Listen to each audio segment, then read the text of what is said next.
देवभूमि की बात करूँ गाइस तो मुझे यहाँ की पहाड़ी ना बड़ी मैजिकल लगती है। पता है क्यों? क्योंकि यहाँ पे ना ये पता नहीं लगता कि कौन सी पहाड़ी पे किस देवता का स्थान मिल जाए। और यहाँ पे मैं बात करना चाहूँगी लुड्रू महादेव मंदिर की। तो ये तो जाने माने हमारे महाकाल जी का मंदिर है। और अगर मैं यहाँ पे बात करूँ हमारे जो महाकाल जी का जो ये मंदिर है, ये काफ़ी पुराना मंदिर है।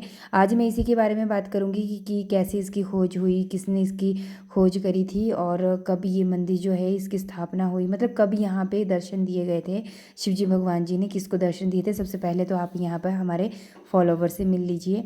तो मुझे आज ज़्यादा नहीं तो कम से कम 10-12 फॉलोवर तो अपने मिले ही मिले, मुझे बहुत अच्छा लगा। तो आज सिर्फ इन्हीं की वीडियो मैं कैप्चर करवाई हूँ। और अगर सीढ़ियों की मैं बात करूँ ना, बुजुर्ग लोगों को, बच्चे लोगों को चढ़ना थोड़ा मुश्किल हो जाएगा, क्योंकि काउंटिंग तो मैंने नहीं करी पर कम से कम ये 60 से 70 से भी ज़्यादा ये सीढ़ियाँ मुझे लग रही है। और ऐसे ही आप लोग मेरे साथ काउंटिंग करते करते चलिए, जितनी मैंने कैप्चर कर रखी है। अगर कर सकते हो तो कमेंट सेक्शन में बताइएगा। इतना मैं देखो, मैं तो नहीं इतना थकती हूँ, पर साथ साथ बुआ जी भी थे हमारे बुजुर्ग लोगों के साथ में, तो उनका भी वेट करते करते हम लोग जा रहे थे। और यहाँ से जो व्यू है ना गाइज, इतना मस्त है ना। गमले इस टाइप के बना रखे हैं, पता ही नहीं लगता कि नकली है कि असली है। तो ये हमारे महादेव जी की यहाँ पे जो शिवलिंग है, पर इसके ये तो बाहर वाली शिवलिंग है। जो मेन शिवलिंग है, ये वाली सोने की जो शिवलिंग बना रखी है साइड में, उसका भी फ़ोटो मैं आप लोगों को बताती हूँ। मैं ना इस गुफ़ा को इतने ध्यान से देख रही थी, यहाँ की एक एक चीज़ इतने ध्यान से देख रही थी, मेरे को बड़ा मज़ा आ रहा था। सारी चीज़ें ऐसे एनालाइज करने में मेरे को बहुत मज़ा आता है, पुरानी पुरानी चीज़ें देखने में।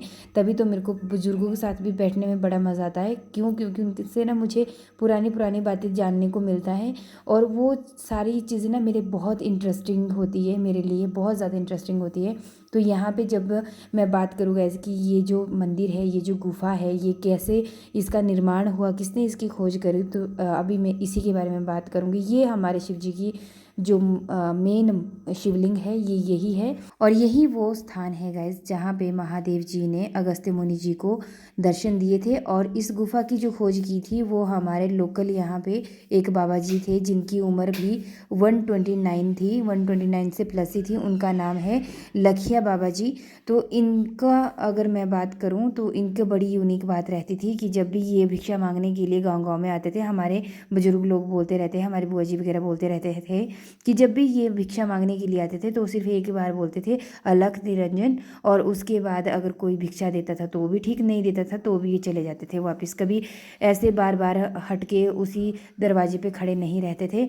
तो मुझे बड़ा इंटरेस्ट आ रहा था यहाँ पे इस गुफ़ा को देखने में। पता है क्यों गैस? क्योंकि यहाँ पे शिव जो गुफ़ा थी ना, मैं सोच रही थी जब बारिश होती है तो पानी कैसे अंदर आता है। बिजली का प्रबंध इतना किया है कि ऐसा लगता है कि जब बारिश का पानी अंदर आता होगा तो कैसे यहाँ पे मेंटेन होती होगी सारी चीज़ें। शॉर्ट सर्किट होने का तो कोई चांसेस तो नहीं। गुफा के अंदर ही सारी चीज़ें, चाहे घंटी लगा के रखी है, चाहे बिजली की वायरिंग कर रखी है, तो वो पत्थरों में ही कर रखी है। बहुत मज़ा आ रहा था देख देख के। और यहाँ से सीनरी भी बहुत अच्छे से दिख रही थी, बहुत दूर दूर के गांव दिख रहे थे। और ये जो गमले आप लोगों को पार सामने दिखाई दे रहे हैं ना गाइस, तो मैं आपको बता दूं कि ये जो गमले बना रखे थे, ये थे सीमेंटेड गमले बनाए हुए। और देखने में ऐसे लग रहे थे जैसे कि ये पेड़ काटे हुए हैं, पर ऐसा नहीं है।